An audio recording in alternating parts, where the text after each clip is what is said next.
السلام عليكم ورحمة الله وبركاته متابعينا الكرام. بنقدم لكم عبر هذه القناة الأسعار اليومية والشهرية والعروض والتخفيضات في المملكة العربية السعودية. يا ريت بداية تدعموا القناة بالاشتراك فيها وتفعلوا زر الجرس ولايك للفيديو علشان نستمر بإذن الله في عرض المزيد من الأسعار. هنتكلم مع حضراتكم النهاردة زي ما حضراتكم طلبتم مننا عن سعر ومواصفات هاتف وجوال نوكيا جي 22.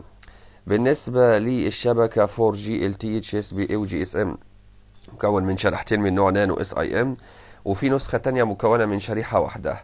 وزنه 196.2 جرام وابعاده 165 مللي طول، 76.2 مللي عرض و8.5 مللي سمك. زجاج أمامي زجاج مقاوم، وظهر وإطار الجوال من البلاستيك المقاومة للغبار والرذاذ الخفيف. مواصفات الشاشة: شاشة من نوع ال IPS LCD، معدل تحديث الشاشة 90 هرتز، وسطوحها الافتراضي بيوصل حوالي 500 شمعة. حجمها 6.5 بوصة، دقتها بلس HD 720 في 1600 بكسل. نسبة الطول للعرض 9:20، وزجاج مقاوم الإصدار الثالث. بالنسبة لنظام الأندرويد الإصدار الثاني 10، ومعالج ثماني النواة، وكارت شاشة من نوع الميل G57 MP1. رامات 4 جيجا بايت، وذاكرة داخلية 64 جيجا أو 128 جيجا من نوع UFS 2.2، ومتاح إضافة كارت الذاكرة خارجي مايكرو SD. يتم وضعه في فتحة شريحة الاتصال الثانية.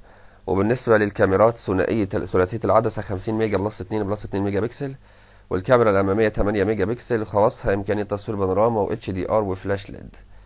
بطارية قوية جدا بتدوم لساعات طويلة 5050 ملي أمبير، بيشحن بقدرة سريعة ب20 واط.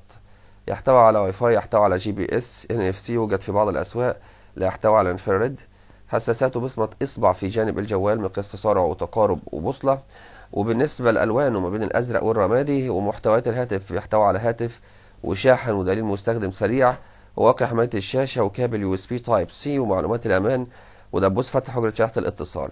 بالنسبة لسعر النسخة: 4 جيجا رام، 64 جيجا ذاكرة داخلية، بيوصل حوالي 5999 جنيه مصري، 719 ريال سعودي، 709 درهم إماراتي، 57 دينار كويتي، 76 دينار بحريني، 727 ريال قطري، و74 ريال عماني. والعراق ولبنان وأمريكا بالدولار 195 دولار أمريكي. بكده بنكون اتكلمنا مع حضراتكم عن التفاصيل، والسلام عليكم ورحمة الله وبركاته.